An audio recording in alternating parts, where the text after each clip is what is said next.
नमस्कार मित्रमैत्रिणींनो, आता आपण निसर्ग कुंडलीमधला सूर्यमालेमधला सर्वात मोठा नैसर्गिक पापग्रह ज्याचं नाव आहे शनी, तो आपल्या कुंडलीतल्या प्रत्येक स्थानामध्ये काय दाखवेल हे बघूया। शनी म्हणजे कर्माचा कारक आहे, लाभाचा कारक आहे, आत्मिक समाधानाच्या लाभाचा कारक आहे। शनी म्हणजे ऑर्गनायझेशन, डिटर्मिनेशन, डिसिप्लिन आणि लिमिटेशन।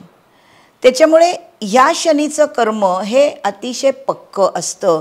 लग्नस्थानामध्ये जर शनी असेल तर माणसाला स्वतःच्या कष्टाशिवाय कशावर विश्वास नसतो, अतिशय कर्तव्यदक्ष असतो। कारण कर्तव्य म्हणजे काय हेच आपला धर्मत्रिकोण दाखवतो। धर्मत्रिकोणातलं पहिलं स्थान आहे प्रथम स्थान।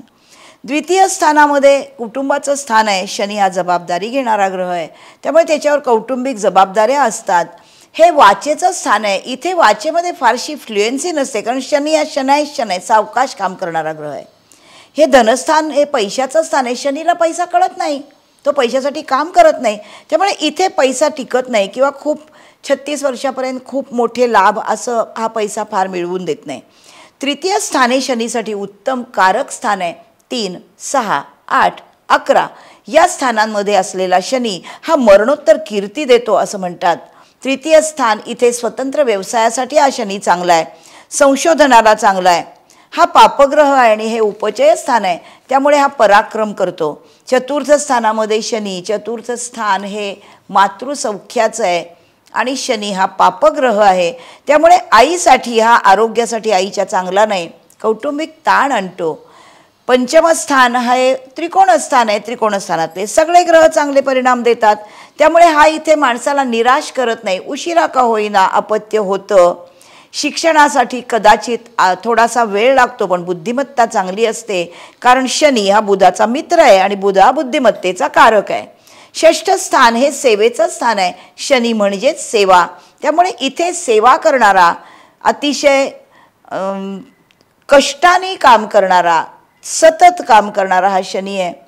इथे माणसाला गुप्तशत्रू असू शकतात आणि हे स्थान शनीचं कारक स्थान असलं तरी शनी हा गॅस जायंट आहे, कार्बन डायऑक्साईड वायूचा कारक आहे, त्यामुळे इथे शनी असणाऱ्या माणसाला अपचनाचे त्रास होऊ शकतात, कारण हे पचन संस्थेचं स्थान आहे।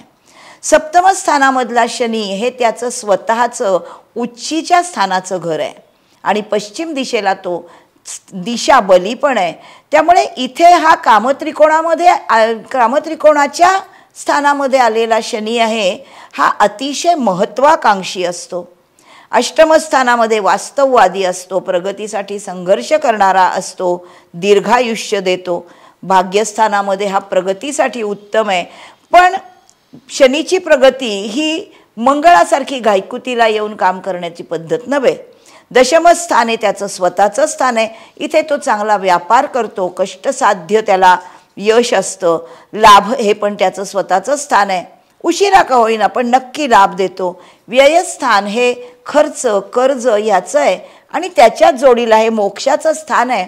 शनी हा विरागी ग्रह आहे, त्यामुळे व्ययस्थानातल्या शनीला मोक्षाचा ग्रह असंही म्हटलं जातं। प्रत्येक ग्रह हा 2-2 परिणाम कमीत कमी देत असतो, एक असा एक तसा, प्लस मायनस। शनी इथे कारक असल्यासारखा असतो। असं आपण बघितला शनी। माझं चॅनल सबस्क्राईब करा, आपल्याला अजून राहिलेले ग्रह बघायचे आहेत। तोपर्यंत बाय बाय।